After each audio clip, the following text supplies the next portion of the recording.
Celluloid and Stone, Claude, Beylie and Alain Carbonnier, 1984, from L'Avancée du Cinéma, 336, January 1985, 4 to 10. Interview conducted in November 1984 in Paris, reprinted by permission, translated from French by F.H.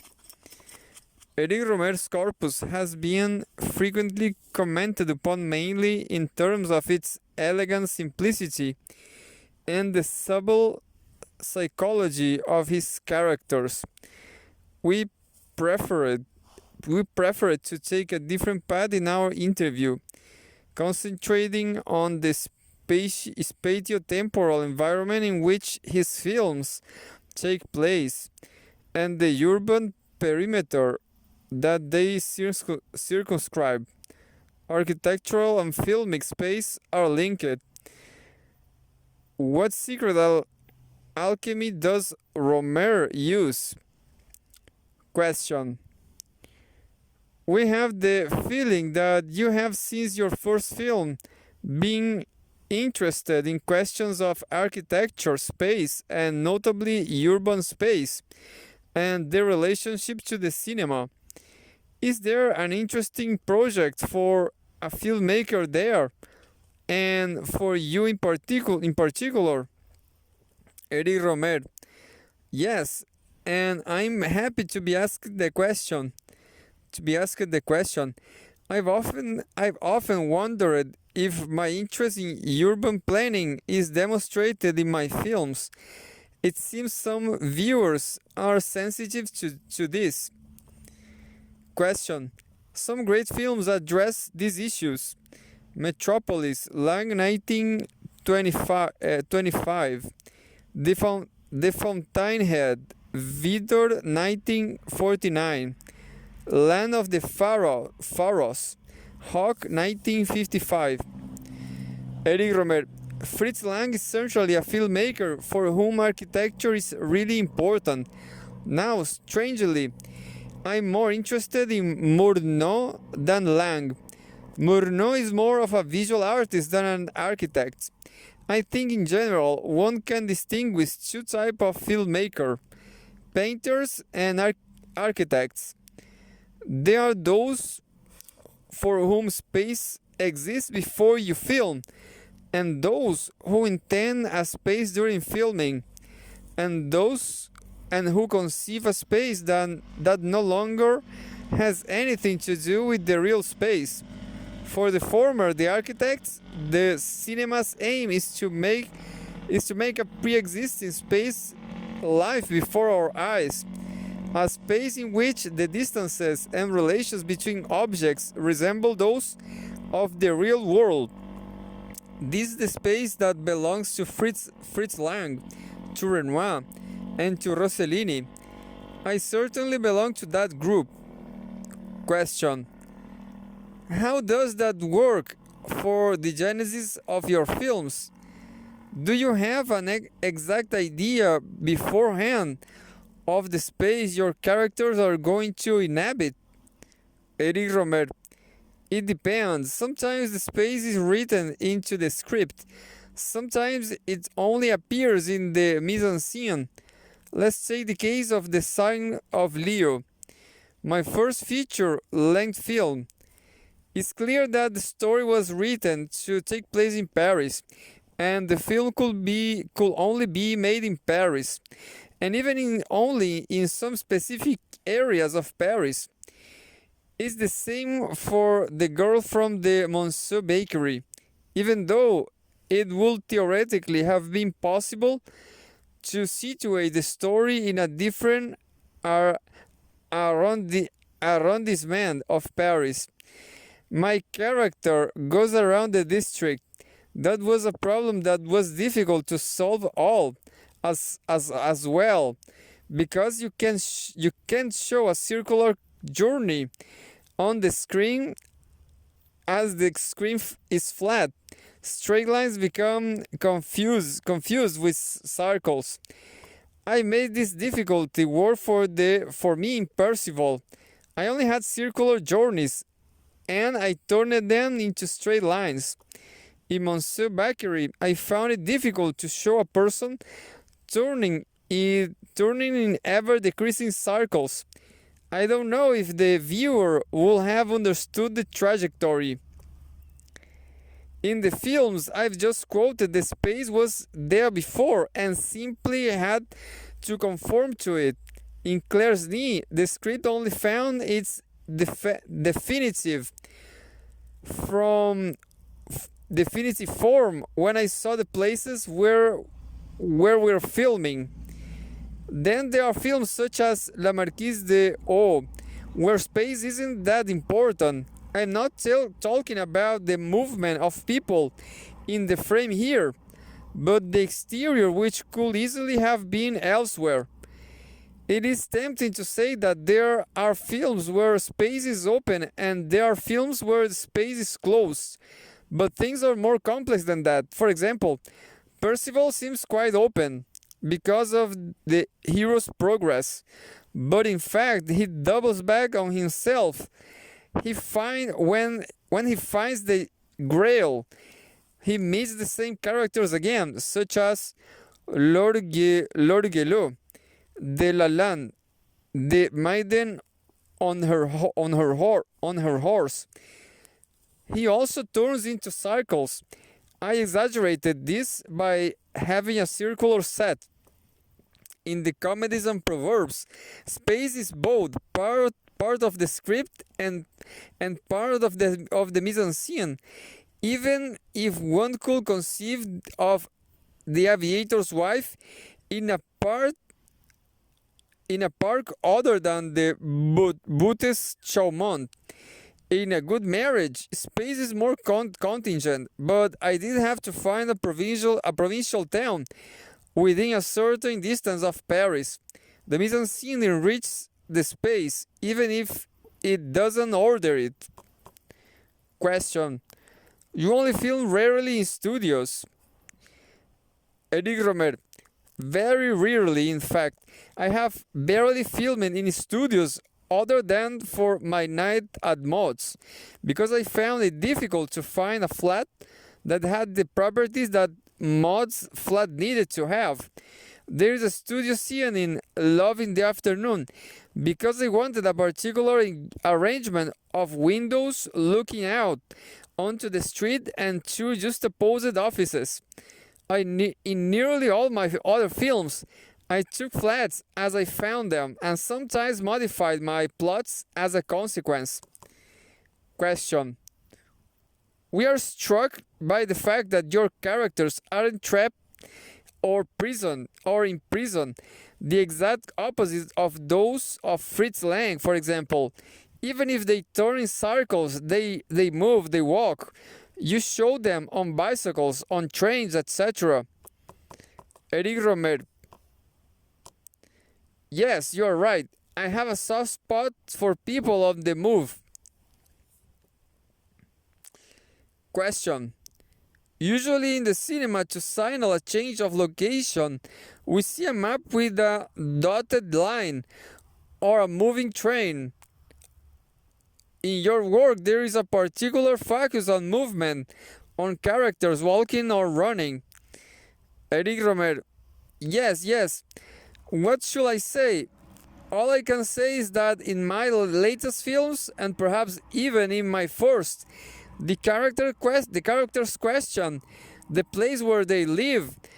They are aware that they live somewhere, and that they like it or that they don't. That's the case in The Aviator's Wife, and also with Pauline and Louis.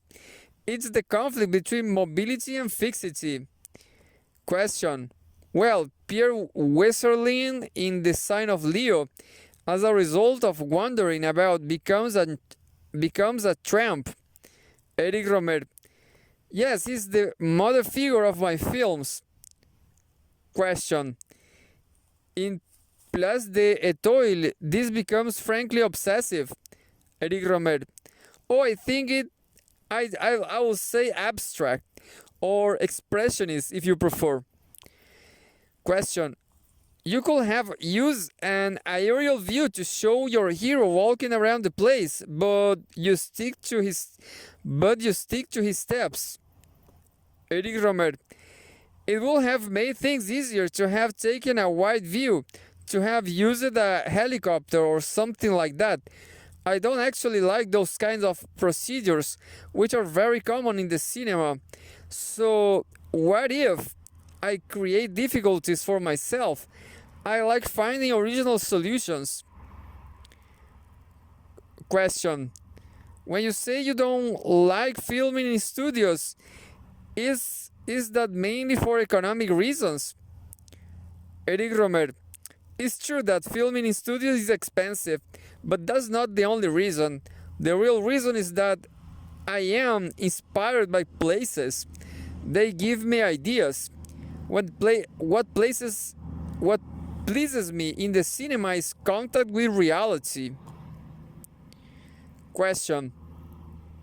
Are there some places where the spirit moves you? The spirit of cinema, of course.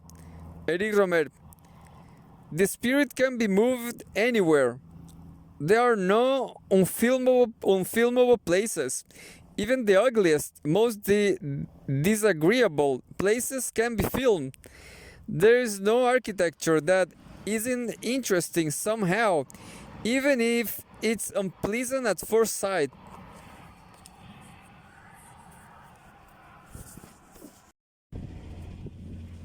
Question. Anyway, you are not on the lookout for picturesque locations. In Paris, you don't film tourist hotspots such as the Sacré-Cœur or Montmartre. We don't even see the Arc de Triomphe very much in Place de l'Étoile. Eric Rohmer.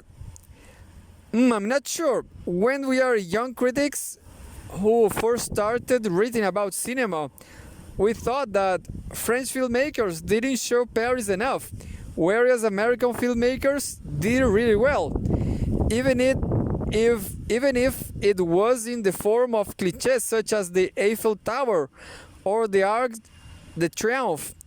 François Truffaut wrote it in the Cahiers. The Americans are right to do this because these places are in Paris. Personally, I don't flick clichés or postcards. In The Sign of Leo, you've got the Quai by the Seine, Notre Dame, Saint-Germain-des-Prés. Question.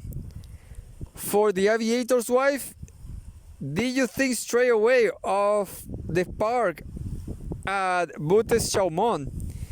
Eric Rohmer. Not exactly. It was a subject I working on a long time ago, and that I thought would take place in the Bois de Boulogne. If I finally chose Buttes-Chaumont, it was essentially because of its terraces and landscaping, so that the mise-en-scene could make use of different aids.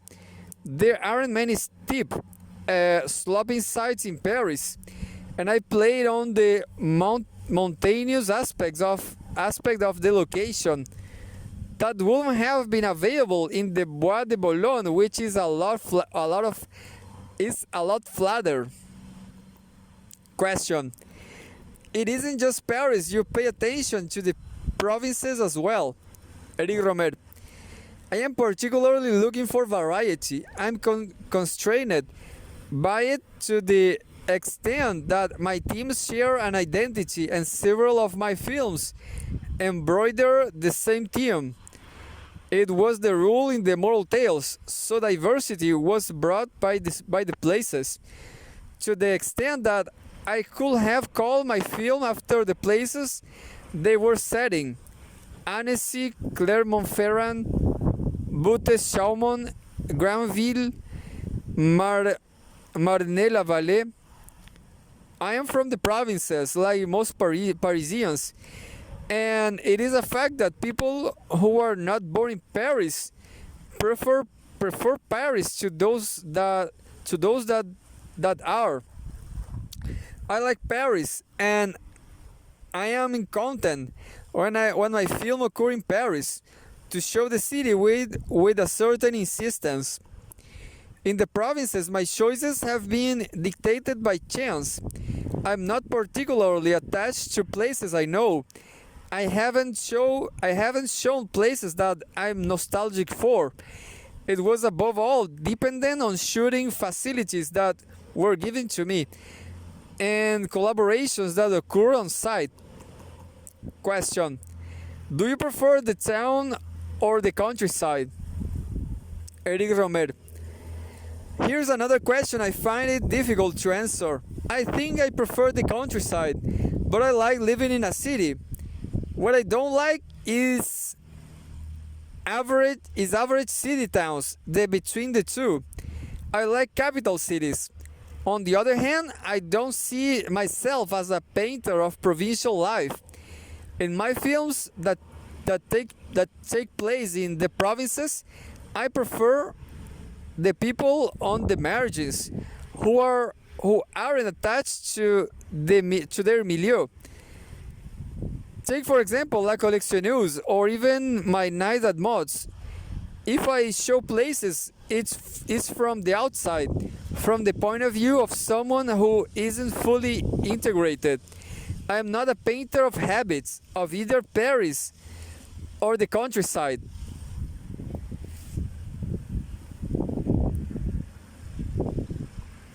Question: you are also interested in the Parisian suburbs, notably in one of your films that was made for television,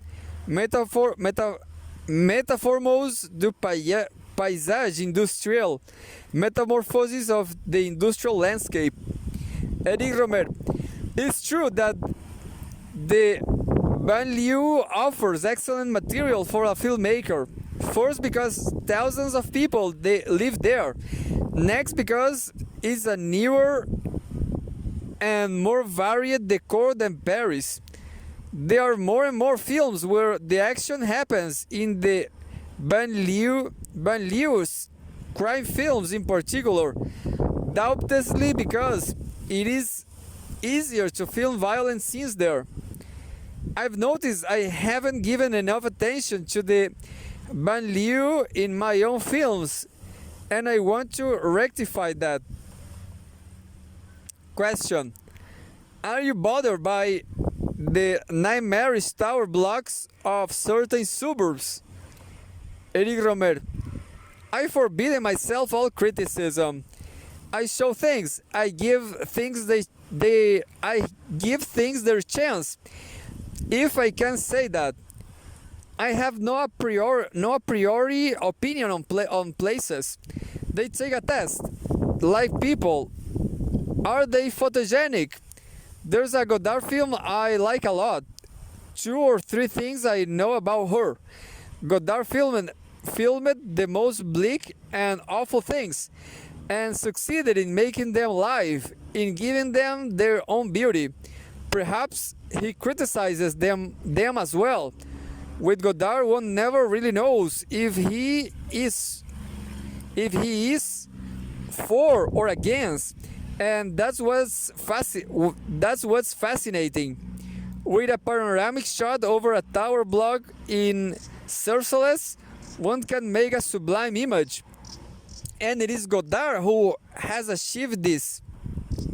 Question: in Full Moon in Paris, when we see the desert landscape on the banlieue, we have a feeling of sadness and depression. Eric Rohmer: of sadness. Why? Because the heroine herself is sad, because it's winter, because the building isn't finished yet. When the trees have grown, it will change. I force myself to describe the feelings of a person at a given moment and in time, and to find the most appropriate place to express them. For all that, I don't include any social criticism or pamphleteering. Question: would you like to live there? Eric Rohmer: that's not the question. This architecture is going to age between then than the tower blocks we built in the 1950s. The landscape you're describing perhaps seems lonely, but from a pictorial point of view, it's very beautiful. At first, one sees the straight lines of the station, then those large buildings in the background. When we come to the lower level buildings, with their harmony of blue and white, perhaps it's not very warm, but it pleases me. Aesthetically, it's an interesting place. Question: but that doesn't prevent the heroine from having only the one desire, to live and return to her Parisian cocoon in the heart of Paris. Eric Rohmer: in the provinces, it seems people like to be open to the outside, to have a shop front, a voir pignon sur rue. In Paris, people should shoot themselves away more, although you know the world is out there at hand. In Marne-la-Vallée, the paradox is that there are many openings to the outside, but outside nothing is happening. Well, not yet. It will come later, and then people will have to protect themselves against an invasion. For the time being, let's admit that it's depressing and cold, but it could become extremely warm, or on the contrary, unlivable. A building is like a human being. It ages, for better or worse. An 18th century residence can house modern office buildings and adapt perfectly to its new functions, better than a building in steel and glass. Question: but at least there was something. There's nothing. Eric Rohmer: there's nothing yet. There will be something soon. That's why I made my hero an architect. He's a pioneer, like in American West. He's in the middle of the desert. Question: can we distinguish cold and warm places in your films? On the one hand, there's La Collectionneuse and Pauline at the beach. On the other, My Night at Mott's and Full Moon in Paris. We could even class the film by season. Pauline in the summer, A Good Marriage in autumn, Full Moon in Paris in winter, and The Aviator's Wife, spring.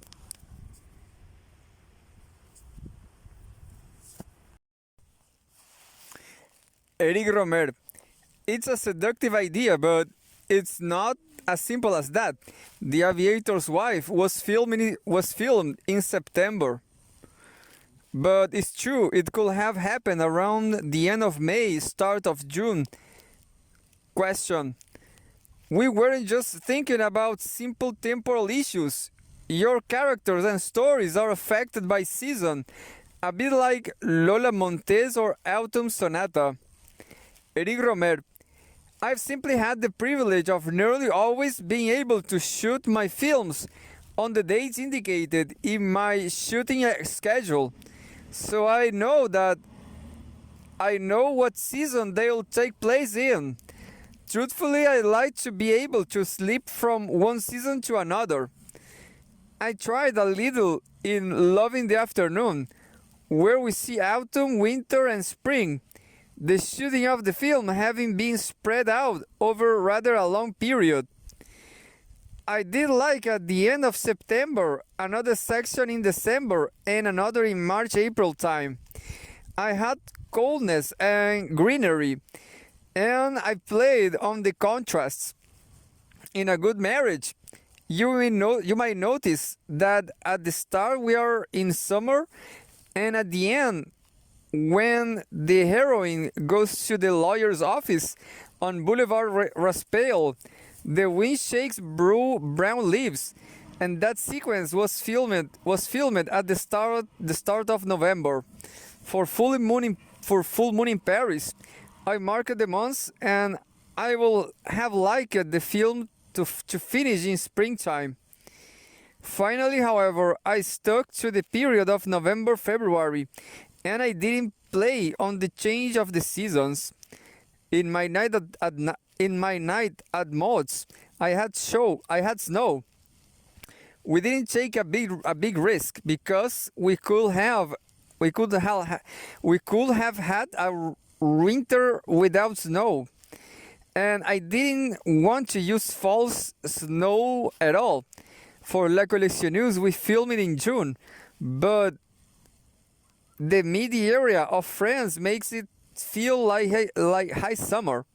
From mid-June onwards, in Stropes, the grass turns red. The summer of a good marriage, on the other hand, was a cold, windy, and cloudy as one could wish. Question. We have slipped from questions of space to questions of time, which is perfectly normal. But let's go back to spaces. It seems that it's not so much the difference between rural and urban spaces that's important to you, so much as the desire to close these spaces by finishing the film exactly where it starts. Eric Rohmer. Yes, I did construct my 4 comedies and proverbs along those lines, and perhaps this will surprise you, but it was as an homage to Marcel Carné. I saw and loved Carné's films before those of Renoir, and even if nowadays I feel closer to Renoir, I still feel a certain loyalty to Carné, particularly to the way that he finishes stories where they started. It's true of Le Jour se lève, Daybreak, Hotel du Nord, and L'Enfance du Paradis. Maybe it's a bit of gimmick, but it pleased me to make use of it. It tallies with the moral of the tale in my comedies and proverbs, which is a moral of prudence. You mustn't try and run away. Reality will always drag you back to where you started. Question. The difference in Carné's films is that it's simply a trick of fate, the triumph of the insignificant. Eric Rohmer. Whereas for me, it's a sort of return to enable a better flight next time. In A Good Marriage, the young girl finds herself back in the same train, but ready for a new adventure. Question. In your last proverb, allegedly from the Champagne area, but which you obviously invented, he who has 2 wives loses his mind. He who has 2 houses loses his soul. We are struck by the idea of place as a kind of cocoon, as if housing is related to the ego and the identity. Eric Rohmer. Yes, it's obvious. My heroines are either desperately searching for a home or desperately fleeing a home. Full Moon in Paris can be seen in this light as the exact opposite of A Good Marriage. Question. Let's talk a little bit about the names of your characters. Is there not a certain affectation in calling them Aurora or Claude, or even Pauline or Octave? Eric Rohmer. It's not very easy to choose names for characters because you mustn't be too unusual or too commonplace. So usually I let my actors choose their character's name. Question. But Octave must be a reference to La règle du jeu, the rules of the game. Eric Rohmer. No, it's not to Alfred de Musset, as are Marianne and Camille. Question. Oh yes, Renoir himself thought of the Musset. We'd also like to discuss your use of props, such as the goldfish such as the goldfish bowl in The Aviator's Wife, or that doorway in Full Moon in Paris, which we can see a table and a teapot through. You like objects placed in the background, it seems. Eric Rohmer. It's not that deliberate, but it's true. I like sets with depth. I don't like things to be too flat. It's probably also to do with encouraging depth of field. I hate hazy images and like all my film's images to be sharp. Question. Painterly rather than an architectural reflex? Eric Rohmer. Both. Question. In the series of articles you wrote for the Cahiers du Cinéma, Celluloid and Marble, your views on modern architecture seem somewhat, let's say, traditional. There was a lot of hope about the tendencies of the period, but also some fear that architecture will stifle the human scale. Eric Rohmer. What I wrote down, and that probably needs editing.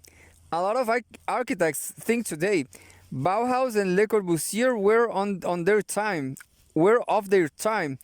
Then I was called retrograde. Now we will say postmodern. Arts evolved in a spiral to advances and backward steps. That was that I was trying to say by citing Rimbaud as my epigraph for those articles. We have to be absolutely modern. The use of the word absolutely means we must not fall into a pseudo-modernism that will quickly become outdated.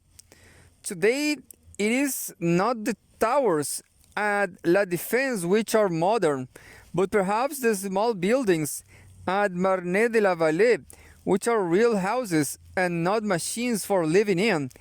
At the start of the century, there were architects with overwhelming pride who wanted to make over the world. They thought architecture will change the world.